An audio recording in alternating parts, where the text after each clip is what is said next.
Hello, our friends, Evolutionary Energy Arts family. Well, hello there. Welcome to some more of the exposing of the big mysteries on this planet. We are back in the saddle again. Yes, I'm back. Oh, good song, Aerosmith. Oh, yeah, I'm back. Yeah. Back in the saddle again. Please do subscribe, both channels, EEARTS and also on Evolutionary Energy Arts. Each one has unique videos. And so Evolutionary is where we kind of give a spiritual perspective on what's happening in the world, and EEARTS is going deep into the mysteries, the hidden stuff, and the spiritual side of things. Who wouldn't enjoy a good, hearty discussion on giants with a particular taste for a certain type of food that have double-rowed teeth? A good set of chompers for a good conversation. So many myths are based in real, history. But of course, history is the story that they give us. The victors are always trying to control the narrative, yet sometimes there is just too much to cover up, and things get out there. Well, it's kind of like a little like playing whack-a-mole when, something comes out and they put a hole over it. Well, something else is going to come out, they put a hole over it. Because it's this law of karma where there's only so much information can be covered up. Some of it's going to leak out.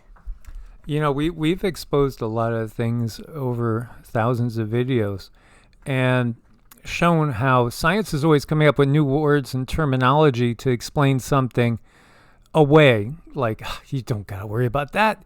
That's just a red sprite up in the sky.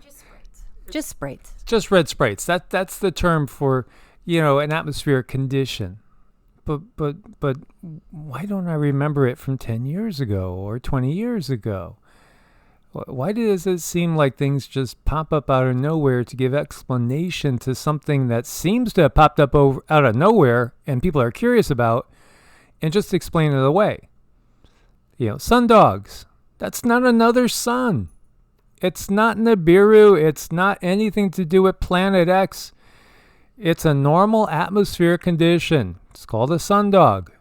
Interesting too, when we look into Justinian's plagues, as we've talked about many times, these plagues that hit the land, and sometimes, in some cases, literally it killed a big, huge percentage of the population. One of the things that people saw was sundogs. And they also saw these strange things in the sky that you might interpret as UFOs. Oh, I'm sorry. UAPs nowadays. Unidentified aerial phenomenon. Not unidentified flying object. It's an unidentified aerial phenomenon. Changes everything. Well, just make sure you get your vocabularies correct or we'll get a wiki. We'll get a wiki on cannibalistic giants with two sets of teeth. And this will be demonetized. We've done a video on this before about 3 years ago when we were in Nevada. We did a video talking about giants in Nevada. And it was interesting because it was the first one I got on this channel that was marked yellow, so they have a color coding green. You're good to go, and then when they take something down, you get a little red notification. This was yellow, so this was like, we'll let you put it up, but you're not going to make a dime on it. Well, we're just not going to hold anything against people who are really into chewing their food thoroughly. You could with a set of chompers like that. And again, science is always trying to cover things up. It really is. When you think about it, science is not in the business of discovering how the universe works. It's in the business of discovering how can we hide how the universe works to the masses, because we have to keep the knowledge to ourselves. Mm-hmm. It's very, very important. So, what you're looking at here, if you could make it out, looks like 2 rows of teeth. We were talking about werewolves, vampires, dogmen, and now we're going into cannibalistic giants. And just saying that word just brings up all sorts of YouTube and Google and Wikipedia notifications, guaranteed. Here you see this from the History Channel. Virginia giant with double rows of teeth. This is a reality. And it's such a reality that there are people that have this. As we look to the biblical story of Genesis 6, the Nephilim, the giants were in the world in those days. And they interbred with humans. Oh, our history is a tangled web. It is. And it's a web that's tangled with extraterrestrials, which simply means beings that don't come from Earth originally, and interdimensional beings that come from other vibrational frequencies than our own, but can affect our reality in multiple ways. So as you see, there's actually quite a bit of people on Earth that do have this phenomenon that comes through. We will hear of recessant genes. We will hear of all sorts of genetic abnormalities. The gigantopism, I guess you would say, where people, it's just has to do with, the pituitary gland runs amok, and does it really? I mean, that's what they tell us. But then again, is it a recessant gene from this interbreeding of different species? That looks like a pain in the ass when it comes to brushing. I don't even know how it would work to chew with all those teeth. That looks as if somebody knows professionally, specifically, how to work on that too, though. Yeah, well, you did have some knowledge of this before we started to pull this up. I did, and this came up actually a couple of weeks ago. We were talking with one of our family members, and it popped in about there are dentists that are trained to work on beings and keep it quiet that have double-rowed teeth, and the key thing is they're not really allowed to speak about it. They have the great school of the Rockefellers have put together a dentistry where people specifically work on other beings that they're from here, but they're not from here. They are bred and then they are born here, and they're very powerful beings, and they are very protected, and they have their own dentists. Interesting, is it not? And you can see more than one person has these things going on. Now, in some cases, you might just simply have the case where baby teeth are going and the adult teeth are coming in, but then there's cases that just don't fit that. We have found it, and I found this is some of the most fascinating stuff. Now, I am abnormal. I'll just admit to that, guys. I'm abnormal. As a little kid, see, my mom was a big-time historian. She would have been a perfect English teacher or history teacher. But she was, for the most part, a happy homemaker. She did work like the last 20 productive years of her life.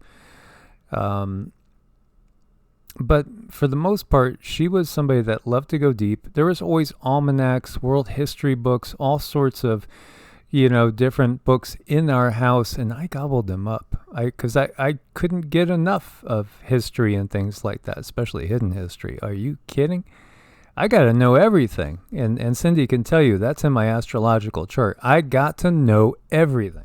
Some people do that. They have these energies sitting in certain houses where there is such an influx of energy pouring into this subject. And then you realize it when you see it. It's like, oh my gosh, no wonder I am so completely obsessed with this certain thing. But, they're not oddities. They're just blessings from the planets. And that's okay. It's just nice if you know what's causing it, what brings about that extra air of energy in this one particular subject. And with Mike, he happens to have like this double, gazillion amount of energy in the fifth house of education and ancient texts. So yeah, it's just my thing. It's absolutely my thing. It's always been my thing. So when most kids were out playing ball and stuff, I was studying this stuff. And as I've shared with you guys, when my brother died when I was 5, I just grabbed off, my mom's shelf, a Bible, a Catholic Missal, and other, religious books, and the girl up the street was 8, so she could do a little reading. I had her read it to me till I could read it. And then I went through the Bible cover to cover at 11 for the first time. I said, I'm going to start Genesis 1 and I'm going to finish Revelation 22, and I'm going all the way through it. All the way through it. And I did. And I've gone through it many times. And I've had 10 different copies, physical copies, different translations out there, checking what one translation, translates to compared to another since I was a little kid. This has just been part of my thing. And some of the stuff that my mom had was fascinating because we did have some older books that had a lot of these headlines in there that were absolutely eye-opening, to say the least, like this one here. A double row of teeth can be had at the usual cost of a single set. Our prices are just about half that charged by many. Dentist for work of the same quality. Each piece of work is in the hands of specialists, and they excel at their particular line. It's interesting that you would have this out as if it was a common occurrence. We understand now, 23andMe, you could see what your genetic predispositions are for certain diseases. One of the things, and this is going to get me in a little bit of trouble, but I'm going to try to tread really gently on this. If you look at the plague upon the land, and you look at life expectancy decline, it's interesting to note that this plague upon the land, and just in the amount of people that are dying from everything, there's certain ethnicities that are not suffering like others. Native Americans have been targeted the most of just about anybody for extermination, from being pushed off this whole land of the Americas and squished into these little reservations in some of the most challenging areas in which you could grow. And, if you look at the average age of somebody of Native American descent, that has decreased in the last couple of years by about 3 years. Average lifespan for somebody of Native American descent, it's only mid-60s, 64 point something. If you look at somebody of Asian descent, and again, we're told that Native Americans came over the Bering Land Bridge when we had glaciation going on, and they tracked over the icy tundra, and they came down from Mongolia and China and settled the Americas. But we do know also that there are people that were here before that. We see evidence of civilizations, evidence of people coming together and living in small communities way before that whole thing was supposed to happen. So again, our timelines are off.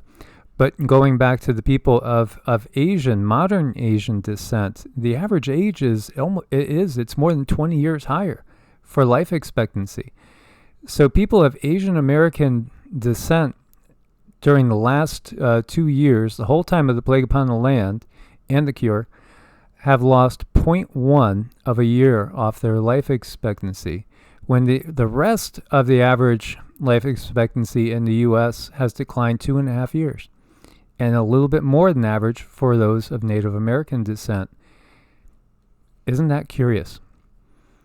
So what's my point? Well, my point is that these beings, at one point in time, it was not so rare. You see in the Bible, it says, again, when these wars are going on, they look like giants. We must have looked like ants to them. They were so big. Oh my God, they were so huge. The Anakim, Anunnaki, Anakim, hello. Anakin Skywalker, Anu, Anunnaki, Anakim, the Nephilim, the Rephaim. Again, it's not as simple as it looks, but there's always one group that comes out that basically takes over for another. We saw the Denisovans are no more. We see the Neanderthals are no more. And we have Homo sapiens sapiens. We have the WEF saying this is probably the last generation or two that you're going to see Homo sapiens sapiens. Something else is coming. And we do know, by the natural order of things, you could say there's Homo superior coming from a natural order of things. But the dark side is working on making Homo inferior, because they don't want us having this ancient knowledge. They don't want us understanding our history. They don't want us having abilities like telepathy, clairvoyance, precognition, ESP. All these things are stuff that would be common and are common in any other age but a dark age. So again, certain individuals with knowledge, with genes that they don't want being around anymore, and they need to eradicate them. They need to revise history by eradicating anyone that can tell you of that history and all evidence of that history. Mm-hmm. And they spend a lot of time and a lot of money doing it. And why? Because it's very, very important. It's not because they really care about the money, but they definitely care about the control. And one thing that they cannot eradicate is that energetic memory of things. People who can read into the ether. And the more the light of the sun is injected into our world, the more we are going to be able to read and perceive, regardless of what they try to do to us, to stuff us down. Please don't mind the growls in the background. That's just the pet lions. Yeah, we had to upgrade to lions to guard us. Yep. So we have Indians arising out of legend.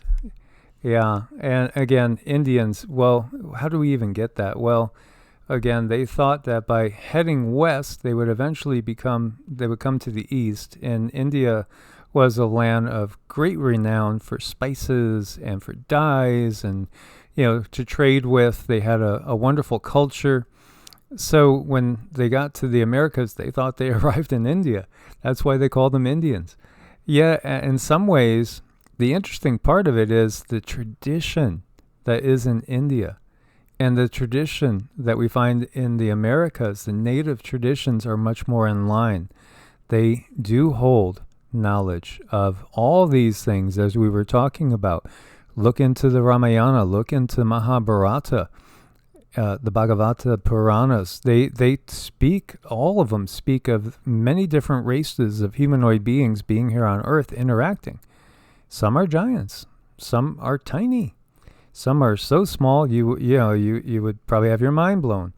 This was a skeleton of a man that was 7'5" tall, and they found it right by the remains of 64 children. That's not a good thing. And we see this. This was in the Americas. There were so many fossilized skeletons and just skeletons in general dug up of giants. You can't keep track of them. I have seen so many different newspaper clippings from like 1870s, 1860s, 1850s, 1890s, 1910 even heading over into the 20th century, where they're still digging up these giant skeletons everywhere. As you see in this one, during the expedition to the interior of Catalina, Professor Glidden collected the skeletons of 3,781 of these quote-unquote Indians. The largest he found was a man 9'2" tall. Practically all the male adults were of gigantic stature, averaging around 7 feet in height. Yeah, not isolated at all. And what's fascinating is we still do, despite all the attempts to keep all this hidden, there's still a lot of photographs of these giant skulls and skeletons. Giant skeletons, double rows of teeth, been found all over North America and throughout the world.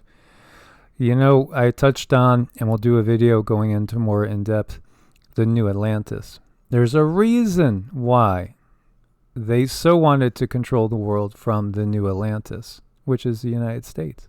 Mm-hmm. Yet they have their reasons. They sure do. And we see depictions, and this, looks like one that we would say are conquistadors here. And there's the body of somebody that is probably 8 to 10 feet tall, you see lying on the ground. Oh boy, I've felt the energy around the mounds in Ohio.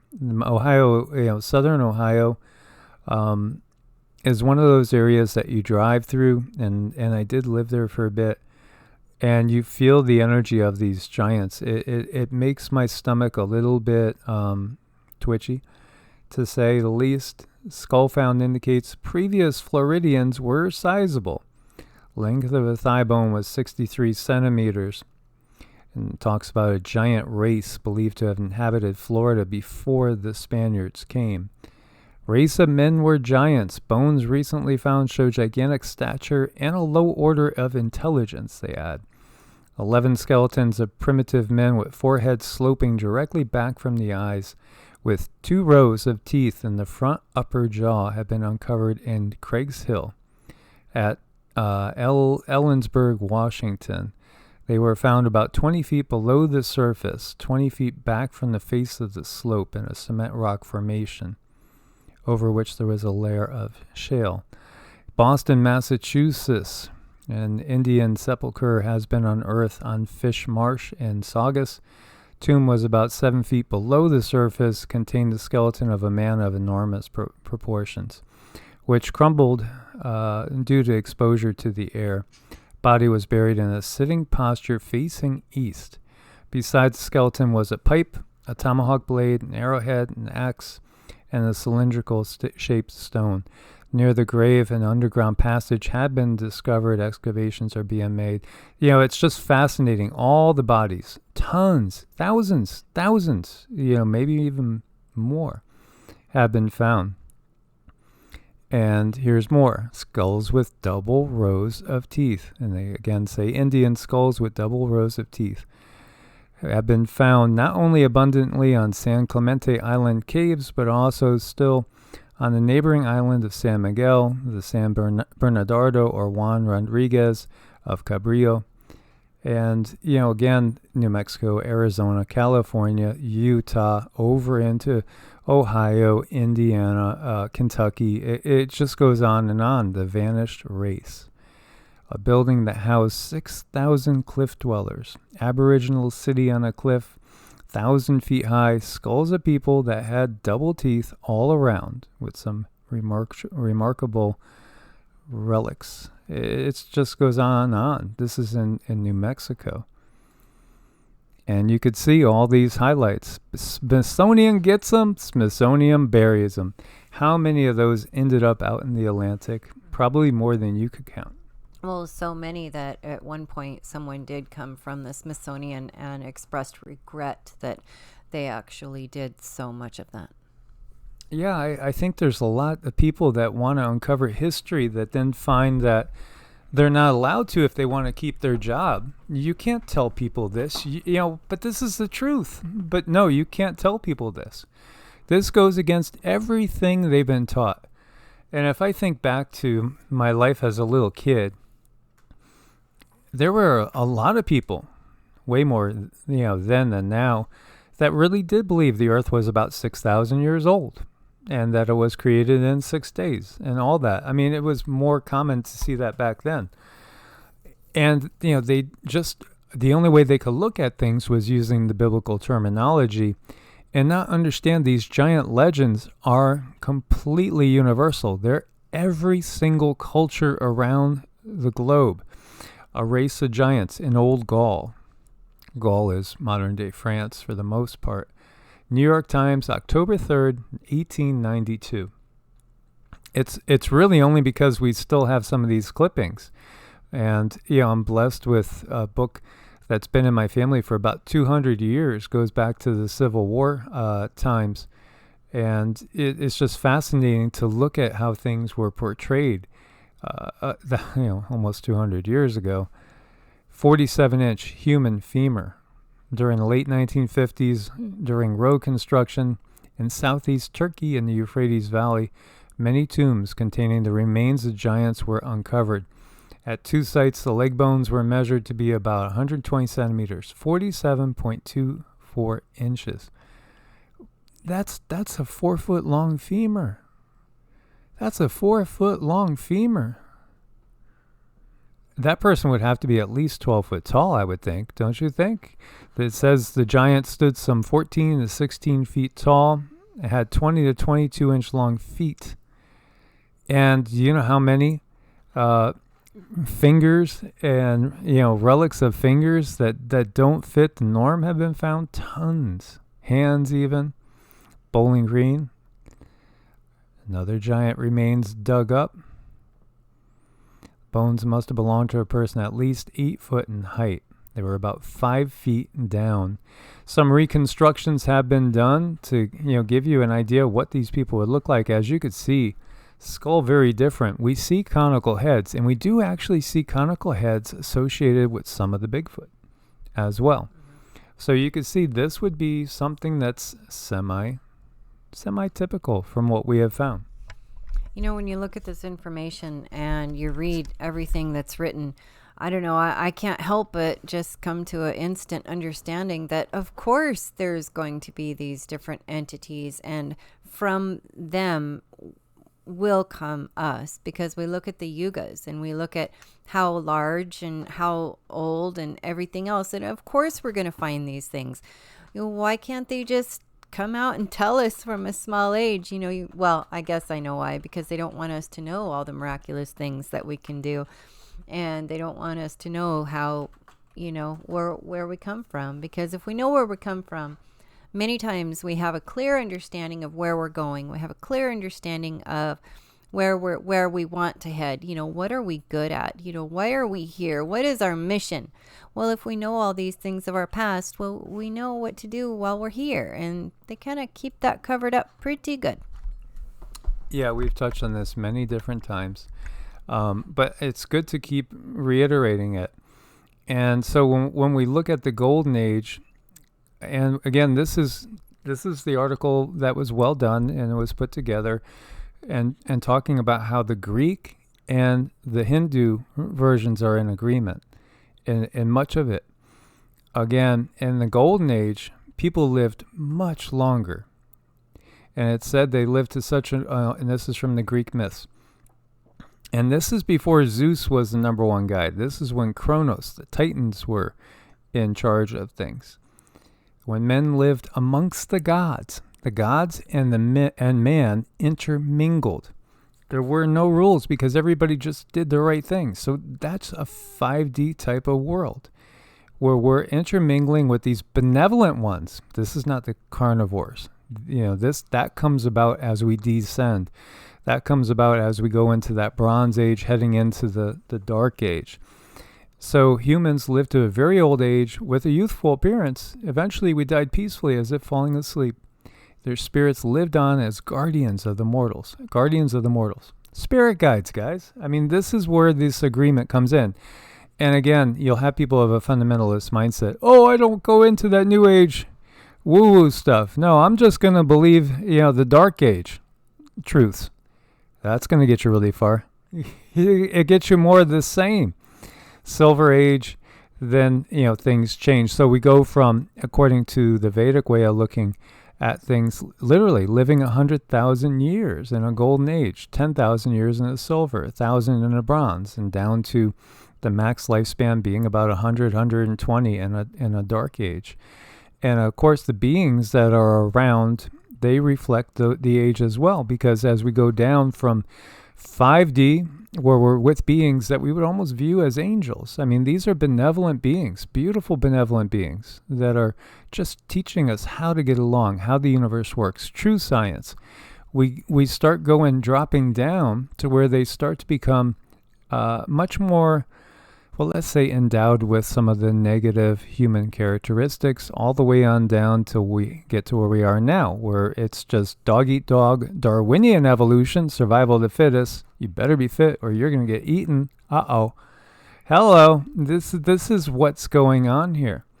Absolutely. And the height changes. During the Golden Age, people are said to be over 30 feet tall. They're totally virtuous and wise. Lifespans of 100,000 years. With each age, both the people and the environment becomes increasingly corrupt, less beautiful, lifespans and statures are shortened. So, they go on down in size until we get to where we are today. It's exactly what is described when we look to the Sumerian kings list and we bring up the lifespans of the rulers. They can't be taken literal, can they? Because they're ruling for 30, 40 years, 10,000 years, 30, 40 years, 1,000 years. And it's just as simple as understanding that what we've been taught simply isn't true. It's not true. Expand our consciousness. Look who we've been taught from. We've been taken at such an early age, at the age of 3, and put in different indoctrinations and taught what our surroundings should be, what our surroundings are, and what our surroundings are made up of and what they can't be. So immediately we're just right out of the womb set into this box and given our understandings.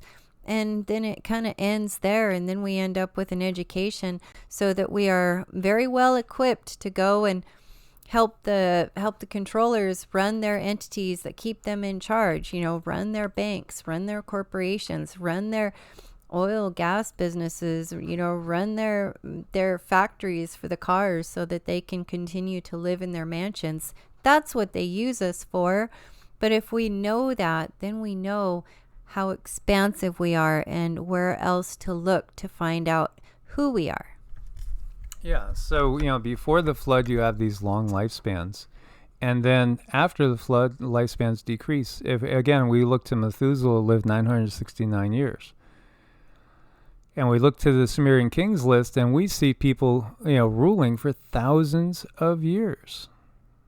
Lugalbanda of Uruk, basically 1,200 years. And so then it goes on down. Now, the big flood was during what we would call the Younger Dryas event. That's when the major cataclysm came. There was another massive flood that came about 6,000 years ago. But we still have these genes in us. As you could see this photo, I think this gentleman died in the 50s, I want to say. I think if I'm remembering, he was about 8'5" tall. Quite a player to sign up to a basketball team. And here you see a depiction of what a 12-foot giant would look like. And so again, the Nephilim, that would be a common height, 8 to 12 feet tall. When we talk about the Anunnaki, that's about your average. That's about your average, yes. This would be about the average of what you would call the Anunnaki. And so it's interesting, too, because, again, when we think about angel, the word angel means messenger, technically. And so when you're talking about fallen angels, fallen messengers, we've tried to clarify on that. There are angelic beings which are not in flesh, which help humanity. They're truly spirit guides. And they try to help humanity. They try to help everybody. They just try to help the natural order of things. They are helping the natural order of things in the universe, and not just this universe, and other universes as well. This universe is just one of many. And here we see, this is a real famous photo. I remember this from childhood. We had this photo in one of my mother's books. And so again, this is like an 8-foot tallish individual that was found in California. I want to say it was close to like where Reno is, right on the border there. Very interesting. Absolutely. So when we see this, we have skulls, we have bones, we have all sorts of articles and clippings. This is a reality. This is not some sort of mass hysteria. And we look at some of these old photos, and everybody will say, well, that's got to be Photoshop. But like the one that I'm showing you here, this photo was taken in like 1870, I want to say. Something like that. It wasn't Photoshop, guys. It wasn't Photoshop. Sure, a lot of things are Photoshop nowadays. That just gives you a convenient excuse to just take the reel and wash it away. Mm-hmm. That's what it does. An 18-foot tall skeleton found in Austin, Texas. Before that, the biggest one they ever found was 8'5". Deeper down you go, the bigger giants you'll find. Yes, indeed. Absolutely. And, we have felt the energy of these giants and the various giants. I felt energy from some that I would say was scary. I mean, I don't want to make them all out to be evil, and I don't want to make them all out to be benevolent. I think anytime you have somebody that's so big that a pat on the back might end up with a broken neck, you got to be careful. Just like who wouldn't be careful around a lion? You know, an unchained lion is something that's scarable. Sorry, guys. Scary for anybody, unless maybe you're Gilgamesh. Then you just pick it up like a putty tat. Well, just keep in mind, just like us, different beings of different sizes, of different realms, have different personalities.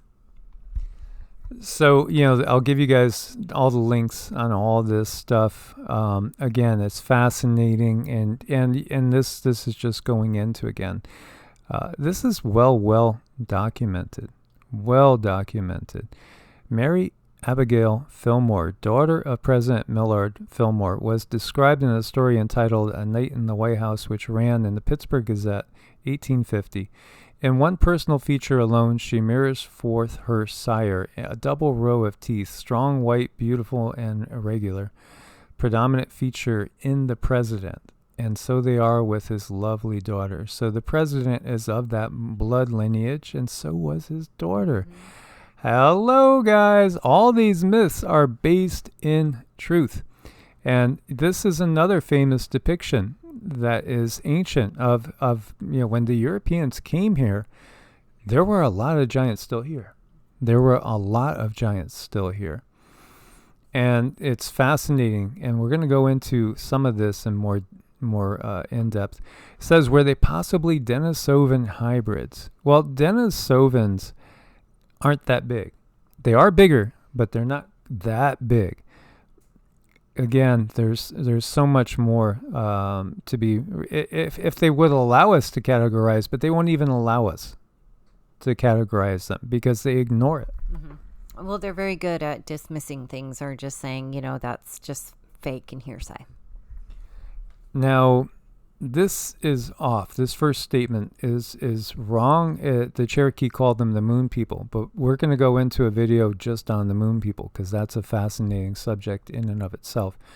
But Cindy and I both have blood that comes out of the Cherokee and Creek nationalities, as far as the indigenous people that were here.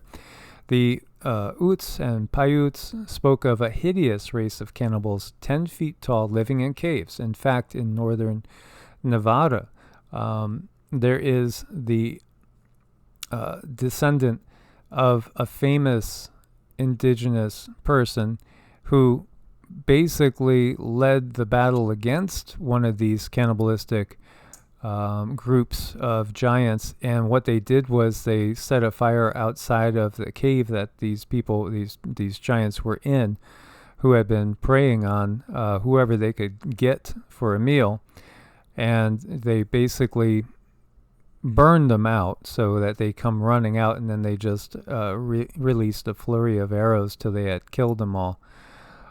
This was in northern Nevada. These legends are all over the place. According to traditions, reports Cushman, who is a chronicler of some of these stories, as confirmed by excavations of bones in Tennessee, it was a race of white giants. The tradition of the Choctaws told of a race of giants that once inhabited the now state of Tennessee, with whom their ancestors fought when they arrived in Mississippi in their migrations from the west.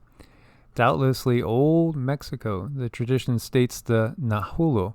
Yeah, that's another one that's interesting to get into. Race of giants, literally wizards, was of a wonderful stature, but as their tradition of the mastodon, which used to be found in the Great Plains, so this was also considered to be but a foolish fable, the creature of a wild imagination, when lo, their exhumed bones again proved the truth of the Choctaws tradition.